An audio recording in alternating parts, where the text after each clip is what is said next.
Spider's back! Here we go! Spider, spider, here comes Spider CPL's red zone. Hit it! Spider, spider, here comes Spider CPL's red zone. Hit it!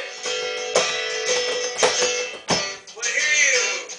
CFL game live in Hamilton this year. At the Hamilton 10th grade cup.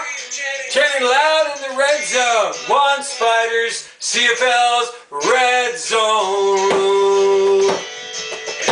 Hit it! Spider, spider, here comes Spider CPL's Red zone. Hit it!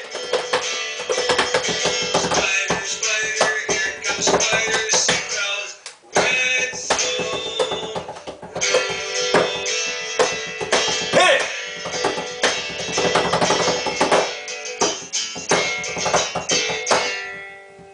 In the red zone.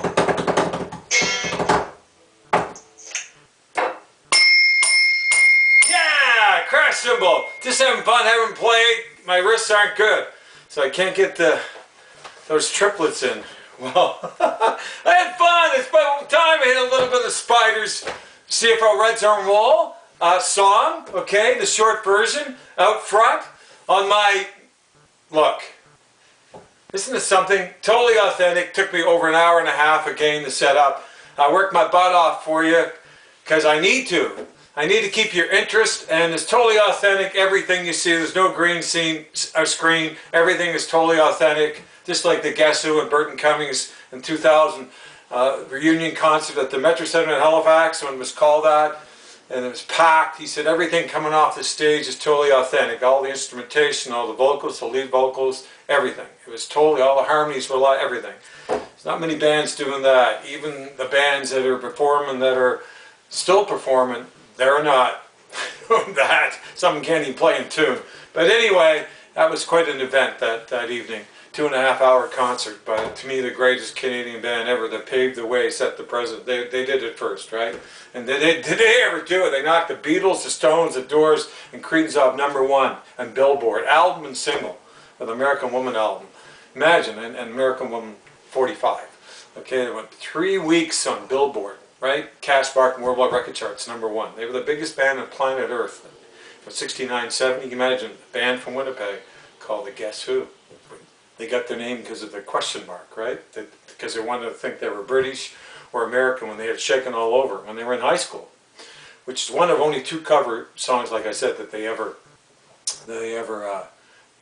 wrote. Okay, everything else they wrote on all their albums, all their songs, all their big hits, all their FM stuff that was played around the world on their vinyl albums. So that's what this is like. This is like a vinyl, right? Set, you know, totally authentic. And I like the remote still with the camera, which is only 480.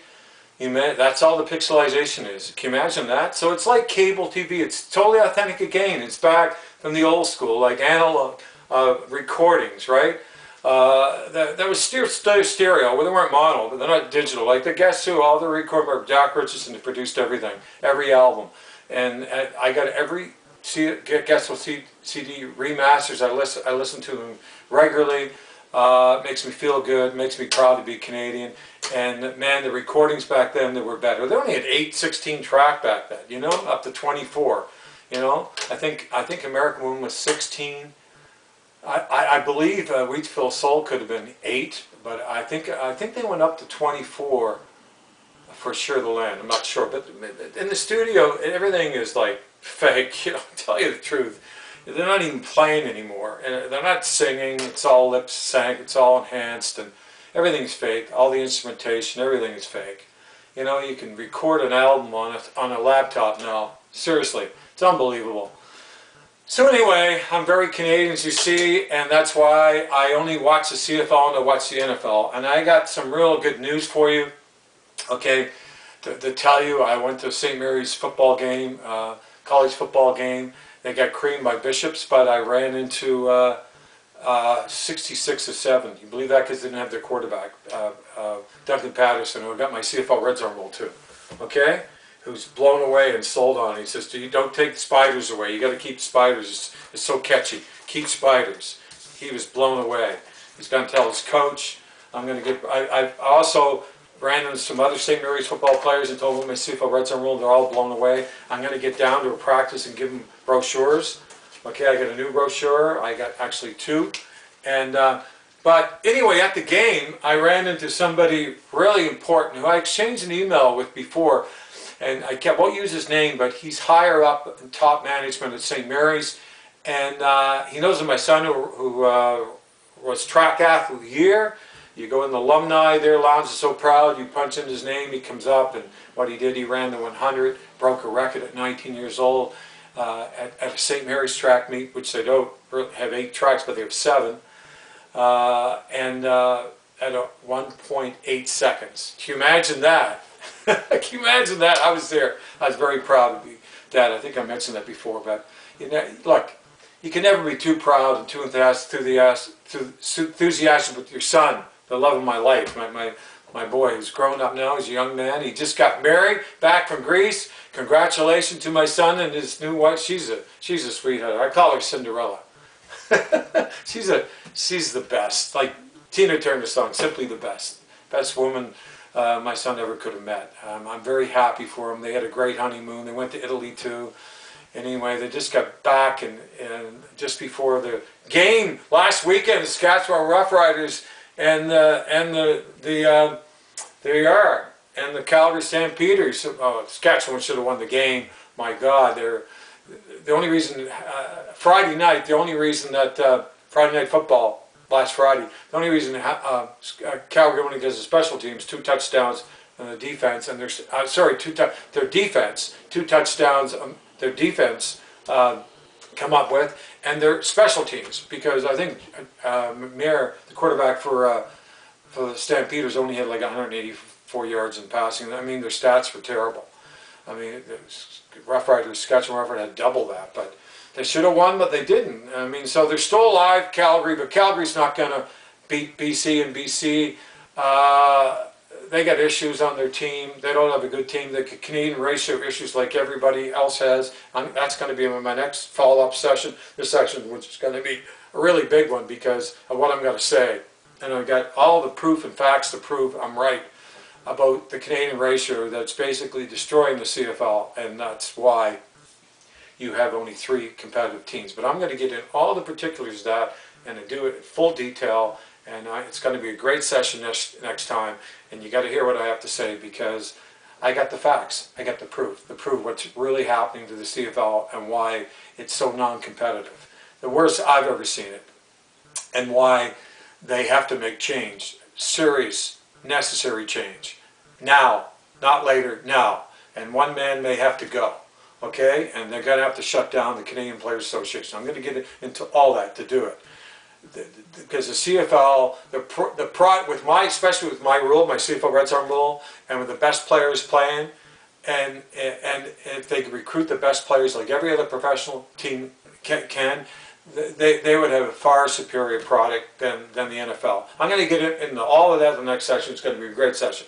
But right now what I'm going to talk about is Derek Martin, the president, CEO of the Halifax Wanderers, CPL soccer team in Halifax at the Wanderers grounds where he plays. He has a lease, pays like practically nothing for rent, $2,400. That's why he's making money.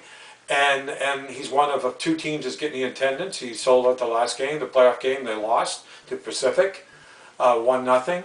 And why he's so political, and why Mayor Savage and Wayne Mason, that sleazebag counselor, and our sleazebag horrible leftists, they're all leftists, radical leftists down there at City Hall, why they're in bed with Derek Martin, and why this is happening, why he's going to get his $40 million. We slash it, divided by 2, it's only a $20 million stadium because there's no infrastructure there. So I'm going to get in all that. I'm not going to play like live what he said in his podcast, but I'm going to repeat.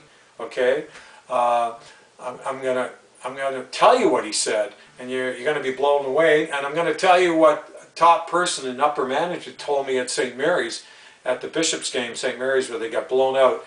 And I happened to run into him. I exchanged email with him before because he knows about my son, what he did at St. Mary's as a track athlete of the year. So we have a communication, and he's telling me some things that I believe I can tell you. So I think when I tell you, you're going to be more optimistic, and you're going to understand more what's really going on, okay? In relation to the Halifax Wanderers with their Mickey Mouse little, rinky-dinky little prefabricated modular stick for 8,500 seats. Imagine that. You know, they only got they got 22 rows down there now. They're only going to have 22 rows. No, they only have 20 rows less with bucket benches, but only, I think, not the end zone, but 8,500. It's a joke. And I'll get into it right now, what he said in these podcasts, which are totally a bunch of lies, and I confirmed why they're lies, too, by speaking to the top management person at St. Mary's. Briefly, I got him coming out of the press box, and he remembered me, exchanged an email. He knows of me, he knows of my son, so I was able to get some information from him. So, and it's important we have updates on this, and I'm a good source because I'm going to find out even more information, but I'm going to give you what I have now. Okay, in relation to Derek Martin, what he said in these podcasts, okay, because he is just, he's a liar, okay, I hate to say it, he's a liar.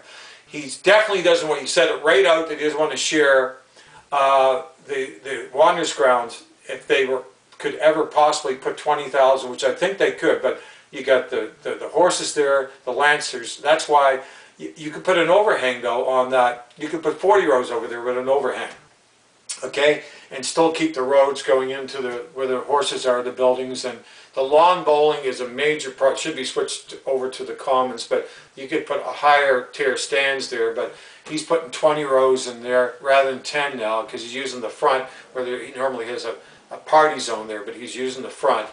And he's going to have the party zone on the other end zone, Derek Martin, on his renderings.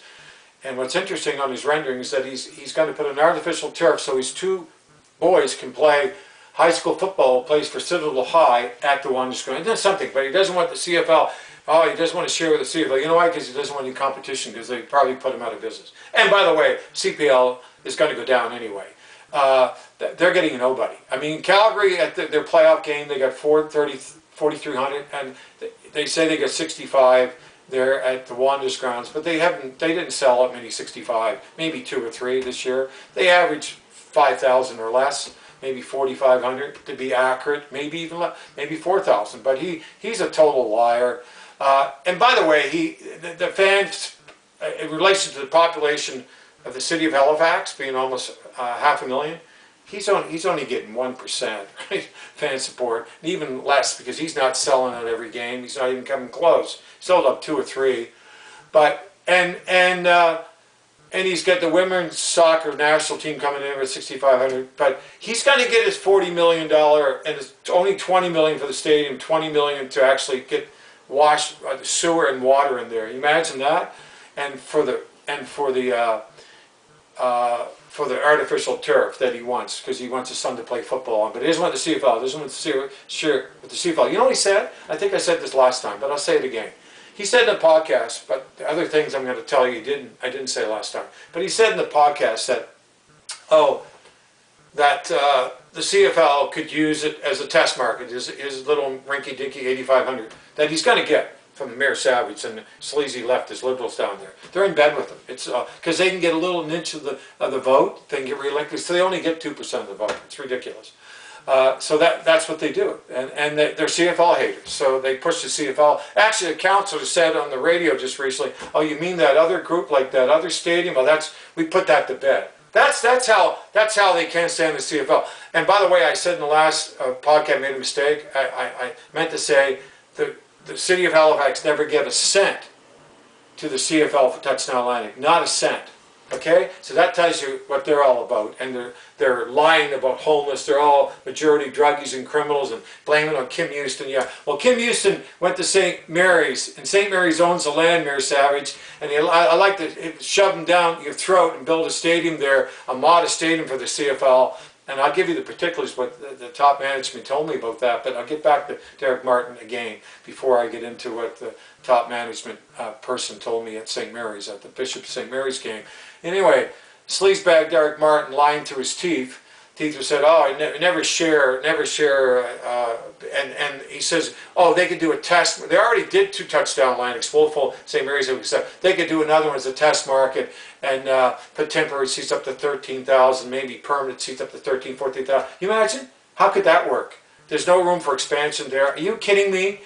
Degrading the CFL." And then it was even worse in another podcast he did with the Coast, who's all liberal run and leftist. You know what he said recently on that? He said, "Oh, the reason they took the stands down at St. Mary's," listen to this, the reason they took the stands at makeshift stadium down at St. Mary's, the 7,500 seats on one side, is because the CFL could never make it in Halifax. That's why they took him down. Liar, sleazebag liar, Derek Martin, you're a liar, because I found out the real truth, you liar. In bed with Mayor Savage and sleazebag Mason, that idiot. And by the way, I apologize for, but I did say he's hated, which he is, but I should have said terrible. I could say disliked, terribly disliked, but it sounds better. But it's the same. If you look up the meaning, hatred, you know, the person that's hated, that's what it means. That's what it means. Terribly disliked. Like, which he is, terribly dislikes. And he's a total liar, and he's running down the CFL lying about Derek Martin instead of pay for itself at 30. You kidding me? 2,400? You know, 30 years wouldn't even pay for the pitch, cost $1 million, you liar. There's another sleaze bag. Okay, and wait, Mason again said that he had tickets for he said it again, he had tickets for St. He never had tickets for St. Mary's game. He never had tickets. Derek Martin said he was there. I got it. They'd boo him right off. Derek Martin would be booed at St. Mary's. They saw his face there. I'd give it to him. You know, I would. I'd tell him right to his face what he is. They're all a bunch of liars. They're all a bunch of liars. Anyway, let me tell you the real truth, okay? So the top management person that knows me and knows my son, just outside the press box there, okay, at Bishop's game, okay, right at the end, I happened to talk to him, but he got called by somebody on his walkie, whatever he had, his cell phone, whatever, so he had to go.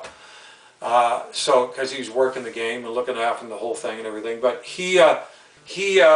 I told him what Derek Martin said, and he also agreed with me that, you know, Mayor Savage and in with Derek Martin and Wayne, all the count, they're in on this because they'll get some votes from the people from the South End that go to the soccer game, that are real soccer fans, right? And they get reelected. That's why they're doing it, and that's why they're pushing out the CFL.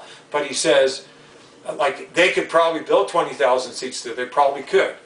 They'd have to have probably an overhang, or if they could possibly go up 35 and 30 on the other side and around, but they wouldn't have one. They don't have enough room in one end zone there, okay, on Summer Street side, okay. On Sackville, they don't have a lot of room. They can't go up as high there, but they could probably go up 25 to 30 there, and they could probably go up 40 if they angled it right. Even have enough road, like entrance space for the road to go in and out for the horses and the buildings and the workers there, the contract and so forth. They could probably put 20. I don't think they'd go any higher than that, but that would be the max that was well designed there. But they can't go any. They can't do any more. So I told the top management person at what Derek Martin said about, oh, the reason they took the makeshift stadium down at St. Mary's because the CFL would never make it, and that's why they took it down in Halifax. Well, it's not true. Villemere, I think that's how you pronounce his name. He used to be a racer. He got killed in a car race. Jill Villemere. I know I'm pronouncing his name right. I'm sorry about that. I'm not a car race person. I don't. You know, people that are. You know, I'm happy for you because anybody loves a sport. That's good. I think it's healthy. It's good. It's good to love sport. Have a hobby sport that you like. But anyway, Villemere, I think his name was. Anyway, his company has the makeshift stadium from Montreal. They're in that business, and it was actually scheduled to be taken down. The time it was taken down, and to a race event that they use for racing, like that's the stands they use for car racing, and it was going down the States. There's where it came from, by the way. Yeah. So anyway, that's all lies. But Derek Martin's a total liar. So I asked the top management person, and I'm not going to give you his name, but I could, but I exchanged emails with him, and that's why he remembered me, and he talked to me, and he knows what my son did as a track athlete of the year at St. Mary's. So we have a rapport, we have a connection, we have, you know, respect for each other. And so he told me things that are interesting. So I told him what Derek Martin said, and he told me that's a lie, and he said the real truth, that they were being taken down. And he also told me that wouldn't be the model for the CFL anyway. They wouldn't use that model. They'd use a different model. And he told me the model. Now, I also mentioned that 20 years ago, and I mentioned exchange, the construction it's not finished yet, coming off the cafeteria, and we talked about that. But I'll tell you about some really important things that are very pertinent here, okay, to take note of, okay? Number one is that the master plan 20 years ago was for 10,000 each side, okay, even with the buildings, okay? But there's a track there, 7 tracks. It's not official, 8. Hey, you know what? Our premier, Tim Houston, hey, you got lots of land, and you want to build another school down off near Windsor. What a place to build an 8-lane, lots of land there to build a real official 8-lane track for high school and university to use. And that way, because apparently I asked them, the track's no issue. And like my son said, money talks. So the track is really no issue, and I mentioned that to him. And the only way they could do what he said they're looking at doing, if they were to build something for a CFL modest model stadium, multi-purpose, but it wouldn't be used for track and field. But of course they use it for soccer, even with the football lines and everything. But there'd be 16,000, not 20, not 10 on each side, but there were 7,500 there on the side, because 30 rows and 40 for touchdown landing at St. Mary's in July 29th this summer. And because of the 35-yard line, the exchange building that came out, that screwed it up from going up 40, so they lost over 1,000 seats there. But before it was there, they only had 8,000. They lost 500, apparently, the way they designed it this time, because they went 40 rows. I think they had 40 rows last time, or even higher. But anyway, I got to move on, because I only have like 5 minutes left or so. So what he said to me is that model's out the window because it's exchange building, but he says that's not a real problem. We can work around that. So I guess what they're looking at is 8,000 on that side, the main side where the 7,500 makeshift stadium was for touchdown landing at St. Mary's this summer. And on the other side with the buildings, he said they have designed to go right up over the buildings using the track. They use a track all the way around. So that's 16,000 permanent seats. He didn't tell me all the particulars, but he did mention the problem with the Halifax Wanderers is because it's going to be, he agreed, a real rinky-dinky little small 500 seat. They're going to have bucket seats though, and roof over the main part where most of the stands are, and only one end zone. There's more stands. But he says only 20 million in a modular type. It's wooden actually, modular, prefabricated, because they have to spend the 20 million on the artificial turf and for infrastructure for the sewer and water. They will have it there, and it's already in place at St. Mary's, and St. Mary's already owned the land. Wanderers ground is owned by the city, so it's very political. But he said the track's no problem, so they're designed to go right off of the buildings, where the alumni lounges and that side where the buildings are, right up over the buildings, 8,000 on each side. So, but I don't think there would be a concourse. It would be like outside they would put like concessions and washrooms, and that would be it wouldn't be an open but there's a possibility from the 35-yard line over to the end zone to put an upper deck, a hangar coming over the lower bowl, okay, which that's all that would be there for those 8,000 seats from the 35 down, and they could probably put another 4,000, go up to 20, or even 5,000 easily there with a hangar, and go up probably 50 rows, counting the lower bowl. Well, probably 60 rows, because if they could go 40 in the lower bowl, because they're putting 8,000 over there, so it'll be 40 and 30, or maybe even 45. So they could go up another then 25 with the deck on top of it, the upper deck, and probably go up to 45, another 5,000. So there's your 20,000, over 20,000. And like he said, that's not counting the end zone with the scoreboard that he said they would put stands there. So there's another 2,000 or 3,000 there. And in the main end zone, the big end zone, where the screen was and so forth, the party zone, the touchdown Atlantic, There's all kinds of room there. They could put 6,000 seats in there for a Grey Cup game easily. Okay, and by the way, if there's no problem tearing down the old equipment room there. Okay, where the building site is, because that could be a new equipment room could be built, and the large end zone, and also new dressing rooms. Okay, although they do use the dressing room of the new rink, which is pretty big. They made one there that the football could. Like Bishops were coming out of, and I asked them. They said it's really nice. And St. Mary's have their own, the Huskies. They have their own football dressing room, but that could be all upgraded, right? They have the room in that big end zone, and they have a room if they ever went to put an upper deck, okay, a hanger over from 35 to the end zone, and they could even round it on the corners in that end zone. They could go to probably 22,000, I would think, without the end zones. I'm not kidding you. If they had to expand for a Grey Cup game, which it's doable. If you can put 16,000 permanent seats in just one, like that would be the first modest part of making a CFL model stadium, and have the option to expand on the main side from the 35 down to the end zone with an upper deck, a hanger.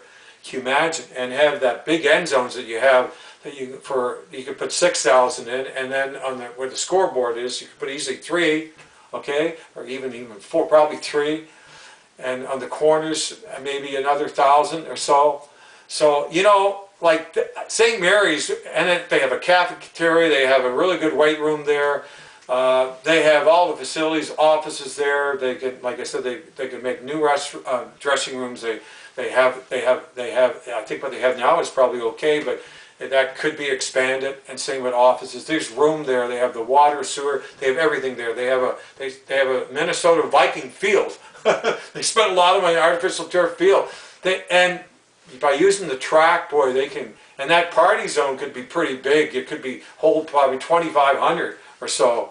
But anyway, that's the news I have for you. I'm going to do another session on what I said at first, what's coming up very soon. But that's the news and the real truth. And Derek Martin and Sleazebag Mayor Savage and the Sleazebag radical leftist liberals down there are a bunch of liars. I hope it happens.